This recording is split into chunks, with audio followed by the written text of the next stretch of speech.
we've a lot of global interest, especially with our asset based in the US. We think we're going to be the best short and medium term solution for gallium supply into US domestic supply chains. So we've got a lot of support.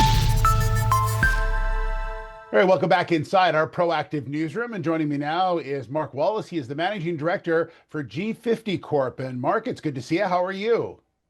I'm excellent. Thank you. Good to have you along. I know you've had some significant news out about financing. We'll talk about that in just a second. But for those not familiar, tell me a bit about the company. G50's been around for about 5 years. Our main flagship project is Golconda in northwest Arizona. And then we've got another project in Nevada called Whitecaps. Both projects have kind of been stuck in time capsules for the last 50, 100 years. And then we're just bringing some modern technology and some ideas and processes to these historic mining projects in the USA. And you've had a recent discovery as well in one of those projects. That's right, Golconda. And so we made a discovery in 23, but we weren't quite sure what it was looking like relative to our models. And so we went back and drilled this year.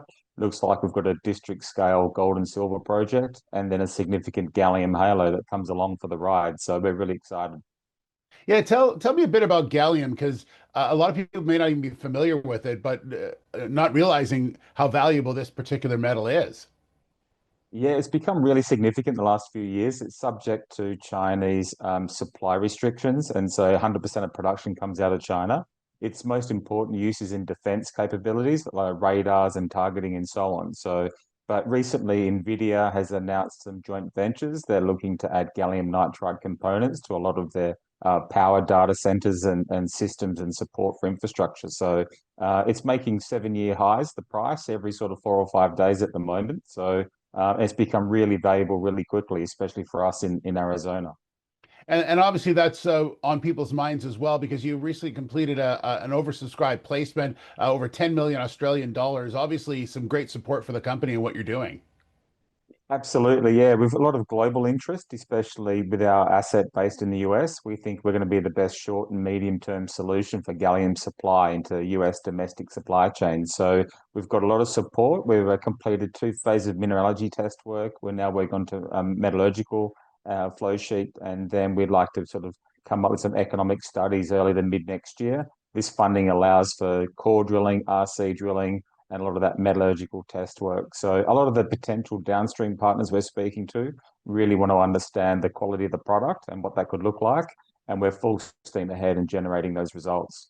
Mark, is that going to be mostly on Golconda? Is that the one you're going to focus on right now, or the other project as well you mentioned? Are you looking at doing some work there as well, a combination? How's it going to work?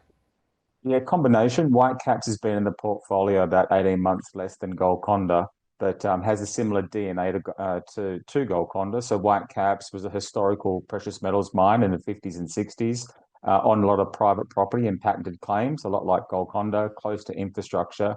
It's just we haven't had a chance to do the work just yet. So we completed a small RC drilling phase this year. We'd like to be going back with some core drilling before the winter. And then we believe the opportunity at Nevada is just as big and just as strong as Golconda, just a little bit behind as far as development timelines go.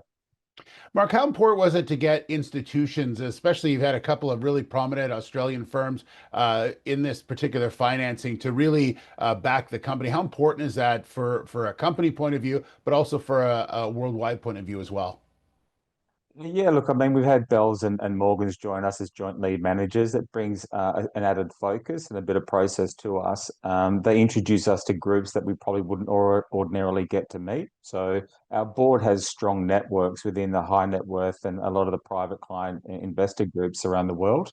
But we've got experience in North America as well, specifically. It's just nice to broaden our reach, and it feels like we're finally getting the rewards for the effort that we've been putting in place here. So onward and upward, as we say at G50.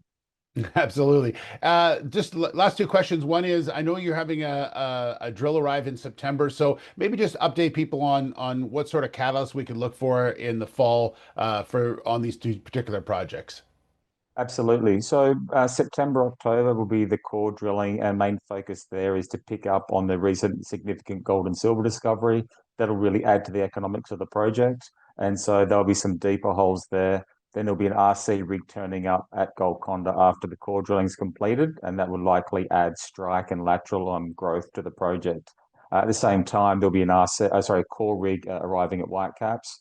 Whitecaps is at an elevation where you can get some significant snowfall in the winter. So we hope for a mild winter, but we'd like to get some core drilling done before winter, and then that'll let us do some more work desktop studies before we have a significant program in 2026 at Whitecap. So there'll be multiple drilling programs as well as met work on Golconda specifically.